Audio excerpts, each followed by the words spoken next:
direto para a entrevista do dia com a Denise Campos de Toledo.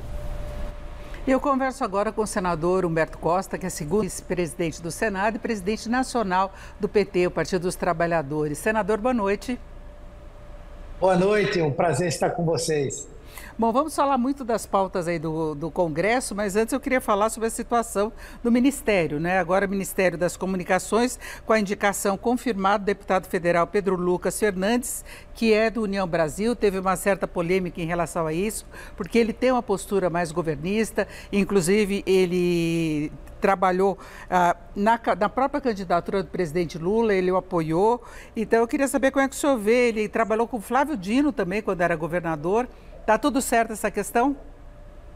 Sim, o presidente Lula já indicou, formalizou a indicação do deputado Pedro Lucas. Do que eu pude ouvir e apurar, a discussão para essa escolha foi uma discussão aprofundada, houve participação direta da bancada do União Brasil, inclusive com o compromisso de que essa indicação significa também o apoio da bancada, ou pelo menos da maior parte da bancada, às grandes propostas, os grandes projetos que o governo vai apresentar ao Congresso Nacional.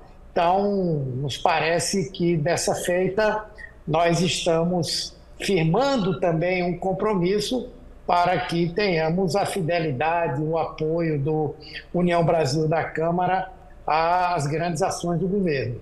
Agora, a reforma ministerial vai prosseguir, porque já houve algumas mudanças consideradas mais à esquerda, com Gleisi Hoffmann nas relações institucionais, Alexandre Padilha na saúde, vai prosseguir, e o PSD é outro partido que gostaria de ter mais espaço no governo. Ele, por enquanto, tem o Ministério da Pesca, mas pensando em ampliação da base, de uma base que mostre maior fidelidade nas votações, é importante essa participação. O senhor acha que haverá conclusão logo?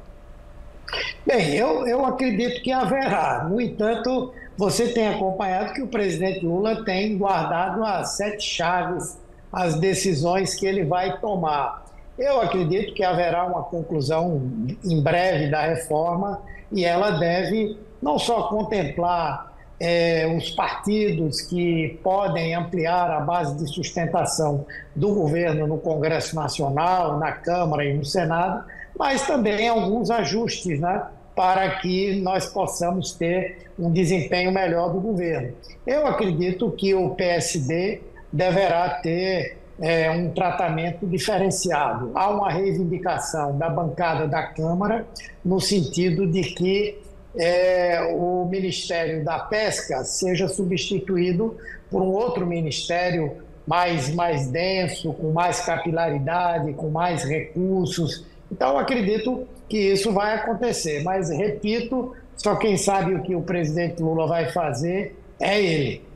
Essa troca agora no Ministério das Comunicações foi meio acelerada pela saída do ministro anterior, o Juscelino Filho, que foi denunciado pela PGR, né? Então, o acerto foi feito ontem e aí o presidente Lula teve que apoiar essa indicação feita pela União Brasil. Agora, é importante essa questão da base de apoio e agora sim vamos falar das pautas, porque o que se percebe é uma dificuldade ainda de articulação do governo e tem pautas que envolvem a questão da polarização, a questão da oposição se colocar muito forte. Uma delas já é em relação à PEC da segurança, que é muito relevante para o governo, é um assunto importante para todo o país, mas que é vista como uma interferência no próprio legislativo. A gente já vê a oposição se manifestando. E a outra é a questão da PEC da anistia, que deveria ser uma pauta de país. A gente não vê tanta mobilização assim nas ruas, a gente vê mais os apoiadores de Bolsonaro, mas que o governo não está conseguindo barrar o avanço. Está uma situação ainda muito indefinida, não é? Em relação à PEC da segurança pública, eu acho que a repercussão do envio desse texto final que chegou ao Congresso foi muito boa, muito positiva.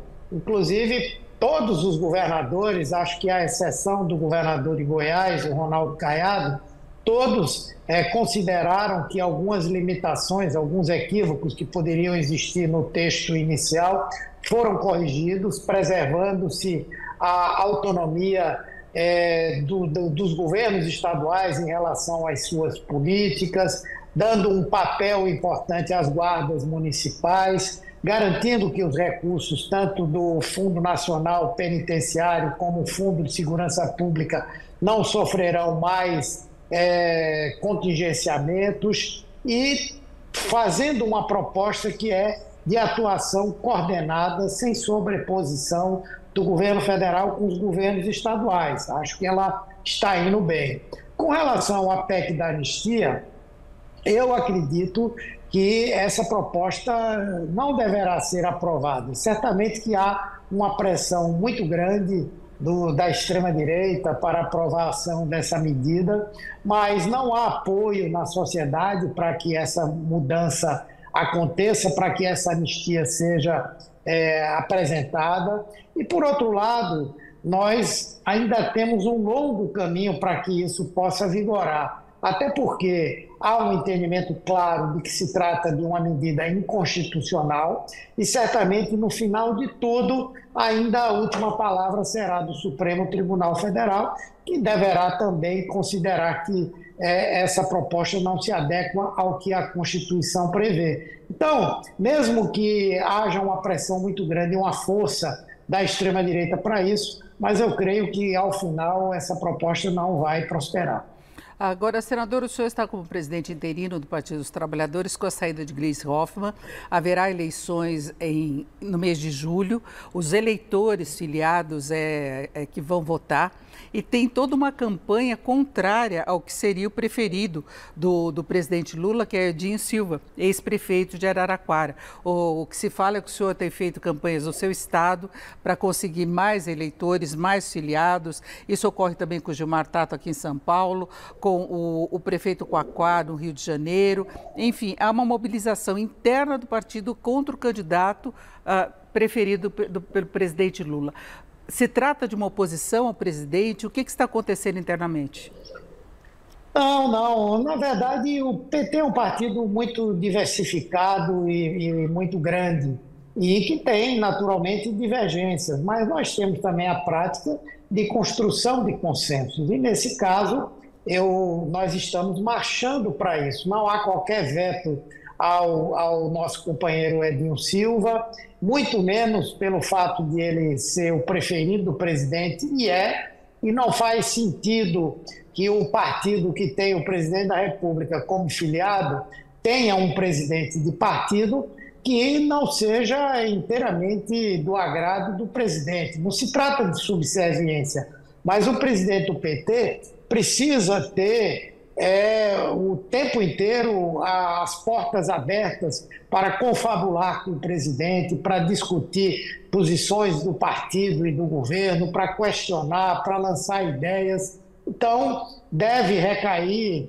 sobre o Edinho Silva a condição de candidato do partido, não há nenhuma resistência, apenas nós precisamos acertar alguns detalhes que dizem respeito à formação da nova executiva nacional, as posições do partido que serão aprovadas em encontro, dizendo dos nossos planos para o futuro, especialmente a eleição 2026, mas eu diria que nós estamos marchando para uma condição de unidade.